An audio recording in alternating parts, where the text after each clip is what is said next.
Fala galera, bem-vindos a mais um vídeo aqui do canal Filho de Peixe e dessa vez um vídeo um pouco diferente. Apesar de ter um canal pequeno e recém-criado, um canal modesto perto dos outros que produzem conteúdo sobre o Santos aqui no YouTube, que estão há mais tempo na estrada, canais com 50, 60, 100 mil inscritos, eu resolvi, apesar do modesto canal, me juntar à campanha #ForaTurra, que de forma surpreendente, ao longo da tarde deste domingo, 30 de julho de 2023, se tornou o assunto mais comentado do Twitter no Brasil ao longo da tarde. A torcida do Santos se mobiliza pedindo a demissão deste estagiário que, como disse no vídeo de ontem, não mais será chamado pelo seu nome aqui neste canal. E acho que este é um importante momento de mobilização da torcida do Santos, porque hoje o santista tem apenas dois orgulhos. O primeiro deles é ter sido o time do Pelé, que está aqui atrás, ó, ilustrando o meu cenário. Pelé, que é um patrimônio do Santos, um patrimônio do Brasil, um patrimônio do planeta, porque o rei do futebol transcendeu as quatro linhas, mas felizmente poderemos dizer para sempre que o Pelé jogou no Santos. E o segundo orgulho é o fato de nunca termos sido rebaixados, mas que essa corja de incompetentes que está à frente do Santos está tentando nos tirar esse orgulho. E é por isso que essa mobilização da torcida é muito importante, porque ainda dá tempo de evitarmos o capítulo mais lamentável, mais triste das nossas histórias, que vai ser o rebaixamento para a segunda divisão. Porque hoje o santista se vê sem horizonte. Uma vitória nos últimos 16 jogos, e com este suposto técnico profissional tomando as piores decisões possíveis e boicotando não o seu trabalho, porque o trabalho está à altura da competência dele, mas boicotando a história do Santos, boicotando a alegria que os torcedores santistas tinham até pouco tempo atrás de assistir o nosso time jogar. E é por isso que eu me junto a essa mobilização e vou pedir a demissão deste cidadão. Não que eu não tenha feito isso antes, mas acho que neste momento a corrente de mobilização é importante. Sem violência, mas todos nós precisamos transformar a vida desses cidadãos num verdadeiro inferno. Protestar nas redes sociais, protestar no CT, protestar nos arredores da Vila Belmiro, já que não podemos entrar no estádio, até esse cidadão pedir o boné, até o senhor Andrés Rueda tomar uma atitude drástica, porém necessária, porque o Santos ainda pode corrigir a rota e evitar o pior dos cenários. E para falar deste estagiário, eu estou gravando esse vídeo 6h30, 7 horas da noite deste domingo, dia 30 de julho. O Santos não entrará, por um milagre divino, por um sopro da natureza, na zona do rebaixamento. Mas terminaremos a 17ª rodada com 2 pontos acima do Z4. Neste momento, Goiás e Grêmio jogam na Serrinha, mas independentemente do resultado, o Santos não entrará no Z4. Porque se o Goiás vencer, ele ultrapassará o Santos e o Santos será o primeiro time fora da zona do rebaixamento. 17 pontos, 2 acima do Goiás. Mas a rodada do Santos, pelo menos o santista teve um pouco de alegria. E eu explico por quê. Neste domingo, o torcedor santista acordou torcendo para o São Paulo, que empatou com o Bahia. E na rodada, nos jogos das 4, torceu para o Palmeiras, quem diria, ganhar do América Mineiro, e ganhou, e torceu para o Botafogo ganhar do Curitiba no Newton Santos, e ganhou também. Então, a situação poderia ser ainda pior. O Curitiba poderia ir para os mesmos 17 pontos do Santos.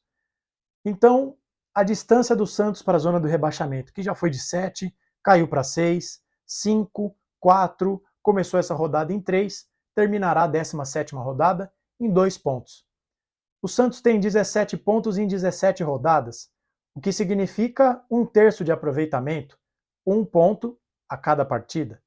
Se projetarmos isso até o final do campeonato, 38 pontos em 38 rodadas. E aí seremos rebaixados fatalmente.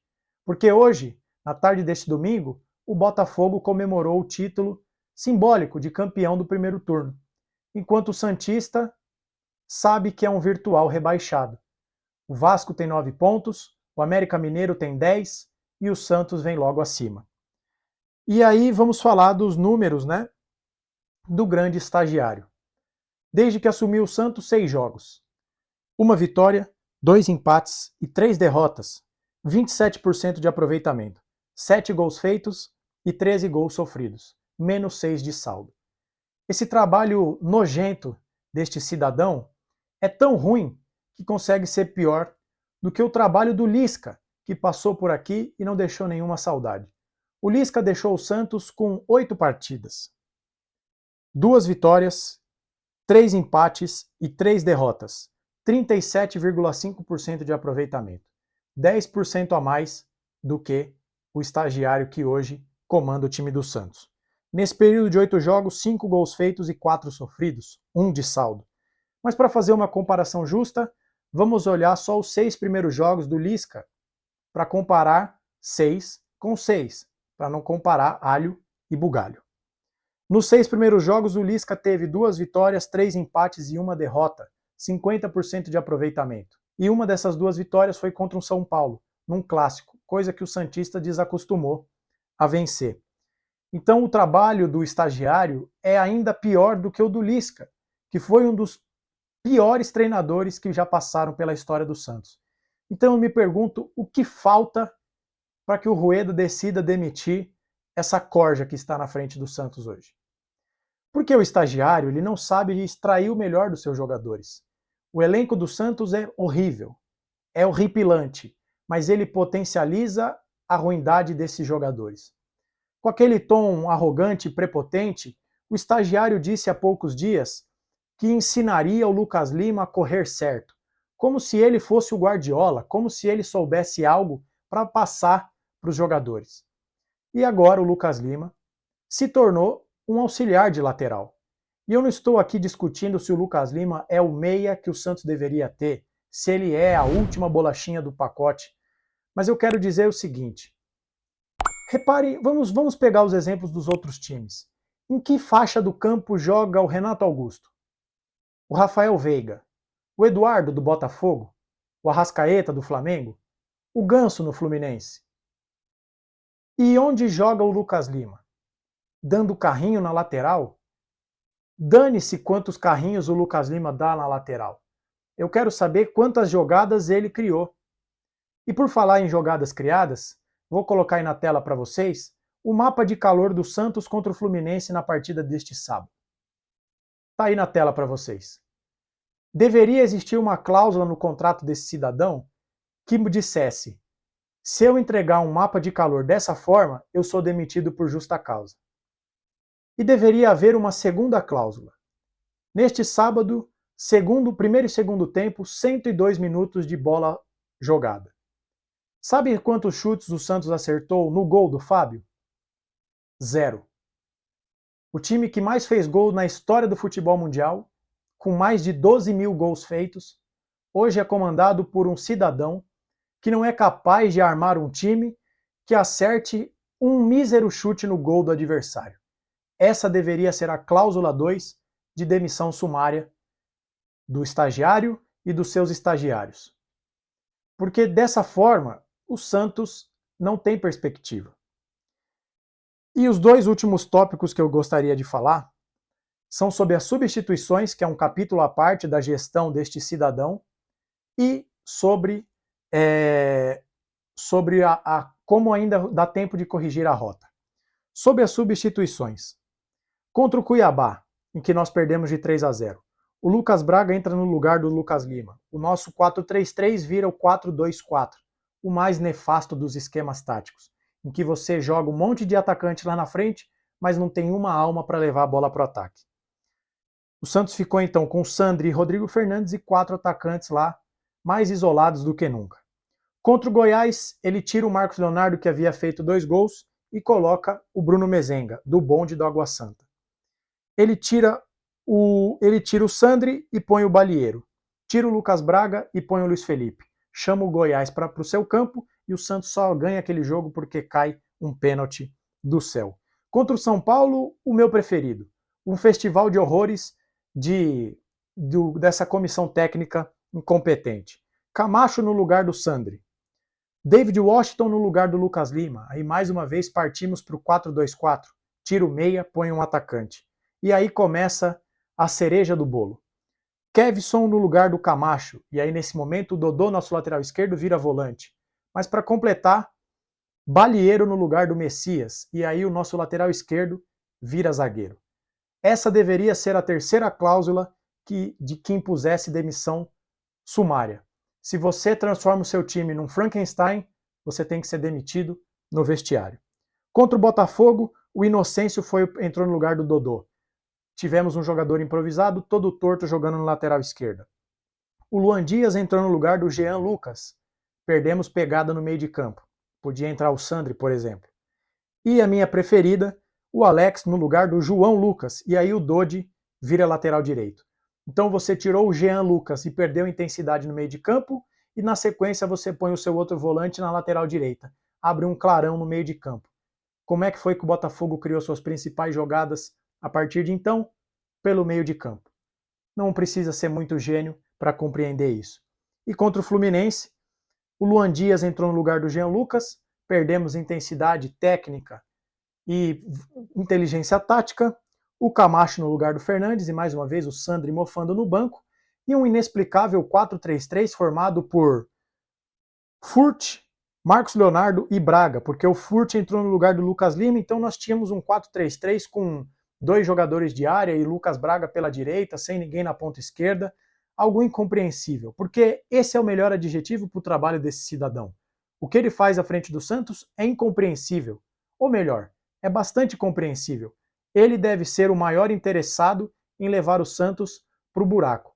E ele precisa ser demitido para ontem, porque o Santos está a dias do fechamento da janela. E segundo o UOL, o estagiário vetou alguns dos jogadores que o Santos negociava. Eu não posso opinar sobre a qualidade desses jogadores porque eu não vi jogar. Não vi o Alan Sonhora jogar. Não faço ideia se é um bom ou ruim jogador. Mas o estagiário não pode ter a prerrogativa de dizer quem é bom e quem é ruim, porque ele não sabe treinar ninguém.